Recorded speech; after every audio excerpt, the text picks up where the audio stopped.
Bonjour. Aujourd'hui, toujours dans le cadre du quatrième module, le bourgeois gentilhomme. Aujourd'hui, on est au niveau de la séquence 3, production écrite, et on va écrire un dialogue. Donc, pour la compétence, c'est rédiger un dialogue en employant le factitif. Donc, bien sûr, même si on a vu ce que veut dire le factitif et on a vu des exemples et après un exercice, je vois qu'on va faire un petit rappel pour ce qu'est le factitif. Donc, l'emploi du factitif indique que le sujet n'accomplit pas l'action lui-même, c'est-à-dire que cette action est réalisée par un autre agent actif. Vous allez savoir pourquoi je parle à propos du factitif. Donc là, on dit un sujet, je dirais le sujet, par exemple, je dis « je fais indiquer le chemin ».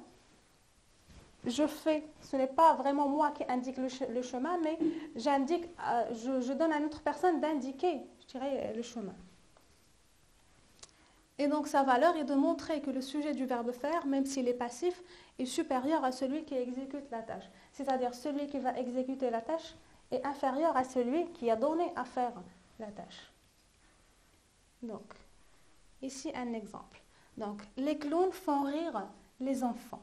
Les clowns font rire les enfants. Donc, vous voyez que les clowns sont le sujet du verbe faire, c'est-à-dire les clowns, ce sont eux qui font.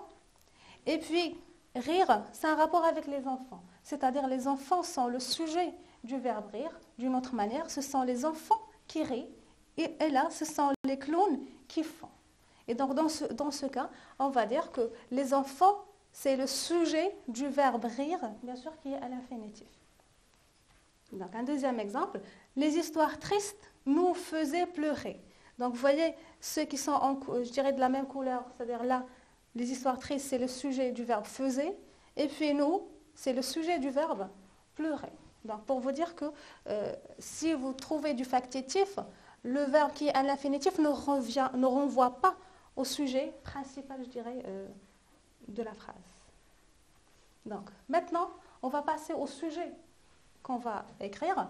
Donc, tu es malade et tu consultes un médecin et il t'examine. Après le diagnostic, il te prescrit une conduite à suivre. Rédige un dialogue entre le médecin et toi où il t'explique ce que tu dois faire et ce que tu dois éviter. Donc, bien sûr, on doit commencer avec une explication de mots. Donc, tu es malade et tu consultes. Donc, consulter, ça veut dire visiter. Un médecin et il t'examine. Bien sûr, quand on va chez un médecin, il ne va pas chanter pour nous, il ne va pas danser, mais il va nous examiner, c'est-à-dire il va savoir de quoi on souffre. Donc, examiner, c'est observer avec attention.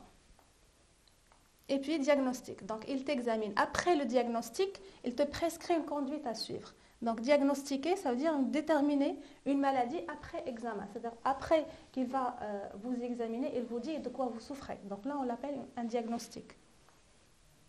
Prescrire. Donc, il te prescrit une conduite à suivre. Prescrire, c'est donner à quelqu'un des conseils et des recommandations. Bien sûr, ici, on prend le verbe prescrire seulement pour conseils et recommandations parce que là, le médecin ne va pas vraiment donner des ordres puisque, je dirais, c'est un cadre qui est plutôt amical. Même s'il s'agit d'un cadre professionnel, mais là, la relation entre le patient et le médecin, je dirais, le médecin ne va pas donner des ordres à son patient, mais plutôt des recommandations.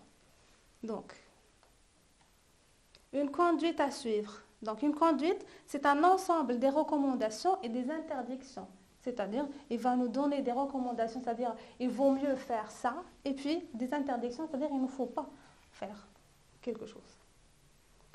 Et donc, le diagnostic, il te prescrit une conduite à suivre. Donc, rédiger un dialogue entre le médecin et toi, où il t'explique ce que tu dois faire et ce que tu dois éviter. Bien sûr, si par exemple on souffre de quelque chose, le médecin nous dit, fais ça et ne fais pas ça. Donc, éviter, c'est ce qu'on ne doit pas faire.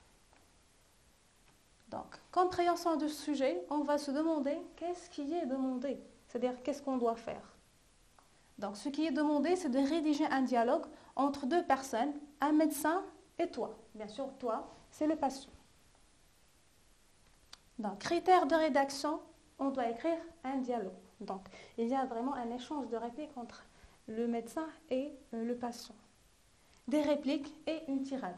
Bien sûr, des répliques, c'est là où le personnage ou bien le patient, ou bien toi, tu vas te présenter, tu vas parler avec le médecin. Et puis, la tirade, c'est la longue réplique que va dire le médecin. Et puis, emploi du factitif. Donc, il faut employer le factitif. Donc, le plan de rédaction. Dans l'introduction, la situation, c'est la visite du médecin. Voilà, il faut présenter le travail en disant, voilà, j'ai décidé de visiter, par exemple, le médecin parce que j'étais malade hier, ou bien... L'important, c'est la situation. Il faut présenter le travail. Le développement, l'entrée au cabinet, les salutations d'usage, l'examen, le verdict et la conduite à suivre. Donc ici, le verdict, c'est un mot qui est utilisé dans, je dirais, c'est un mot plutôt juridique, c'est-à-dire employé dans la loi, mais on peut l'utiliser comme un médecin puisqu'il arrive à donner, je dirais, le résultat de ce diagnostic et il va, je dirais, donner des conseils, des recommandations à suivre pour ne plus être malade. Et puis pour la conclusion, on va parler de la visite, de la fin de la visite, remerciements, et puis vous allez à la pharmacie. Exemple de production. Donc ce matin, en me réveillant, je ressentis des douleurs intenses au niveau du ventre. Ma mère décida de m'emmener chez le médecin du quartier. Donc vous voyez que là, on arrive à présenter le travail. Donc là, c'est la situation. Donc, le matin, je me sens, ou bien je ressens des douleurs intenses, c'est-à-dire des douleurs tellement graves au niveau du ventre. Et ma mère, bien sûr, décida, c'est toujours les mamans qui arrivent à nous emmener au médecin. Bien sûr, une salutation aux parents, ou bien aux deux. Je parle du père et de la mère, bien sûr. Donc, et puis, après quelques instants d'attente, l'assistante nous demanda d'accéder à la salle d'examination. Le médecin nous accueillit avec le sourire après les salutations. Il me demanda. Donc, là, c'est la présentation, c'est-à-dire, vous voyez qu'il n'y a pas de réplique, il n'y a pas de dialogue, il n'y a pas de guillemets. Mais après, c'est parce que tout ça, c'est de la présentation. Donc, et après les salutations, il me demanda, de quoi souffres-tu, jeune homme? Bien sûr, parce que là, le médecin ou bien le docteur parle à toi. Bien sûr, là, j'ai choisi un jeune homme, je ne sais pas pourquoi, mais c'est comme ça.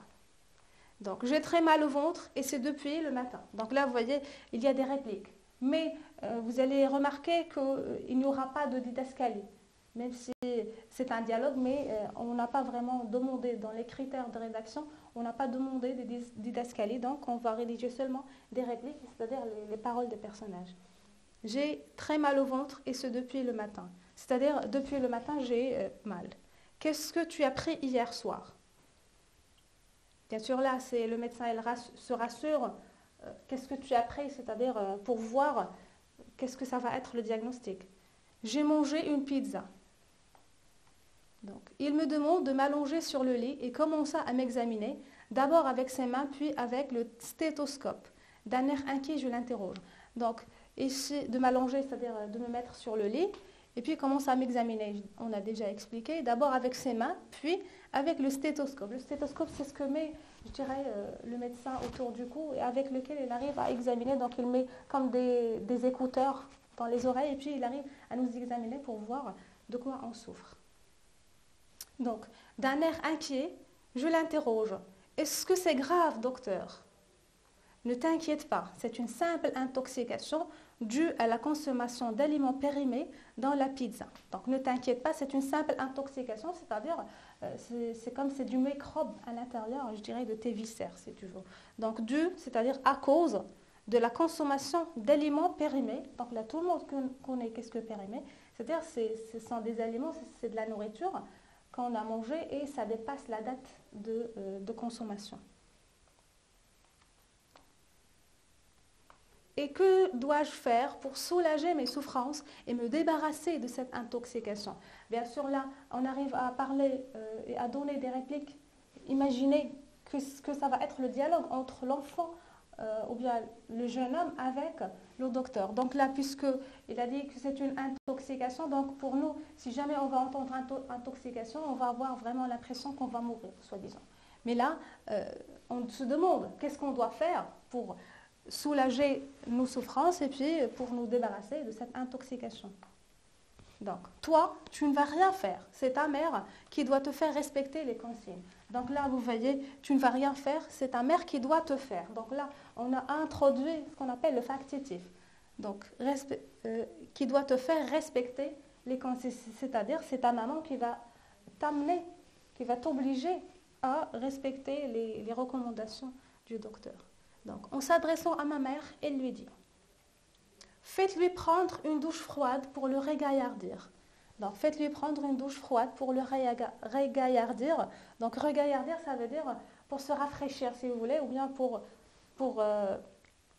se débarrasser de ces maux, si vous voulez. Par exemple, on est malade, et bien sûr, on a besoin d'une douche. Plutôt, soit elle est froide, soit elle est tiède. Donc, ça dépend du docteur. Donc là, c'est un docteur qui dit une douche froide. Faites préparer un bouillon de thym et de verveine et il faut lui faire boire un verre matin et soir pendant 3 jours. Donc un bouillon, c'est-à-dire on va prendre un petit récipient dans lequel on va mettre du thym et de verveine. Là, je ne sais pas comment les expliquer, mais bon, ce sont des plantes qu'on arrive à faire des bouillons pour nous soulager. Par exemple, la verveine, pour les personnes qui n'arrivent pas à dormir, on leur donne de la verveine. Et pour le thym, par exemple, si on a des douleurs au niveau du ventre, on arrive à manger du thym. Donc, fait pour boire de verveine, et il faut lui faire boire un verre matin et soir pendant 3 jours. Donc là, c'est le médecin arrive à donner des conseils, c'est-à-dire comment je vais procéder avec ces bouillons-là. Et pour dissiper les douleurs, ce qui est urgent, c'est de vous procurer ce sirop à la pharmacie. Il nous indique graffiti sur l'ordonnance qu'il remet à ma mère. Donc, pour dissiper, c'est-à-dire pour se débarrasser, pour vraiment faire disparaître les douleurs, ce qui est urgent, c'est de vous procurer ce sirop. C'est-à-dire qu'il faut avoir ce sirop à la pharmacie. Il nous indique graffiti sur l'ordonnance qu'il remet à ma mère. Donc, graffiti, là, c'est un mot qui veut dire, ce sont des écritures qui sont vraiment incompréhensibles. Donc, bien sûr, on connaît que tous les médecins arrivent à écrire des ordonnances qu'on n'arrive vraiment pas à comprendre. Mais seul le pharmacien le peut. Donc, vous devez lui en faire avaler une cuillère à soupe dès l'arrivée à la maison. Donc, cuillère à soupe, c'est-à-dire la petite cuillère que vous avez à la maison, si jamais vous voulez essayer. Donc, et si à la fin de la journée, le mal persiste, faites-le moi savoir en me téléphonant. Donc, bien sûr, là, le docteur arrive toujours à poursuivre le cas et à savoir est-ce qu'on va bien ou non. Et donc, il demande à votre mère de l'appeler ou bien de le téléphoner si jamais on a du mal qui persiste. C'est-à-dire, c'est un mal qui arrive à paraître ou bien à reparaître encore et encore. Et puis, faites-le moi savoir en me téléphonant. Nous remerciâmes le médecin, nous payâmes la consultation et nous dirigeâmes vers la pharmacie. Donc, comme vous voyez, on a respecté littéralement le plan de rédaction. Et donc, quand on va, ou bien quand on veut écrire une production écrite, il faut respecter vraiment un plan. C'est-à-dire, il faut savoir qu'est-ce que je dois écrire et par la suite, je vais écrire. Par exemple, si on a dit un dialogue entre 2 ou bien 3 personnages, il faut localiser, il faut situer qu'est-ce qu'on va faire pour l'introduction, pour le développement et pour la conclusion. Il y a ici une petite confusion. Même si vous entendez qu'il y a une introduction, développement, conclusion, ça ne veut pas dire que c'est un texte argumentatif, par exemple. Mais là, tout simplement, pour répartir le texte en des parties, voilà la première partie, qu'est-ce que je dois dire, la deuxième partie, et puis la troisième partie.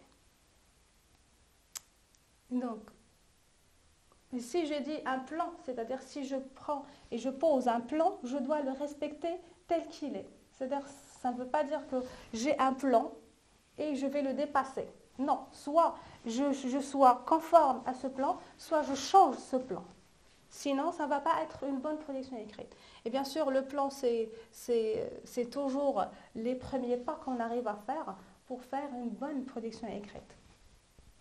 Et donc, j'espère que vous avez compris qu'est-ce que le factitif et comment on peut l'employer dans une phrase. Par exemple, on va retourner pour parler un peu du factitif, pour vous expliquer un peu davantage qu'est-ce que cela veut dire. Donc, voilà. Faites-lui prendre une douche froide. Donc, qui va prendre la douche? Donc, prendre une douche. Donc, la douche va être prise par qui? Par lui, c'est-à-dire par le patient. Et donc, la douche, ça va être l'objet du verbe prendre. Donc, si vous avez, je dirais, ce n'est pas, mais si vous êtes obligé d'utiliser le factitif, il faut savoir qui est le sujet, par exemple, du verbe de la phrase et le sujet, je dirais, agent ou bien Oui, l'agent du verbe qui est à l'infinitif. Donc, on a employé pas mal de factitifs. Faites préparer. Il faut lui faire boire. Donc là, on a le faire qui est déjà conjugué. Ce n'est pas comme là, pardon, il est infinitif. Ce n'est pas comme là, il est conjugué à l'impératif. Là, il est, je dirais, à l'infinitif. Donc, faire boire un verre matin et soir pendant 3 jours et pour dissiper les douleurs. Donc, ce qu'il remet. Donc, voilà. Donc, il faut, je dis toujours, il faut être conforme à la production et surtout au plan que vous avez fait pour rédiger ce que vous avez à rédiger. Et donc, sur ce, je vous dis au revoir et on se voit après par ou bien avec une autre activité. Merci.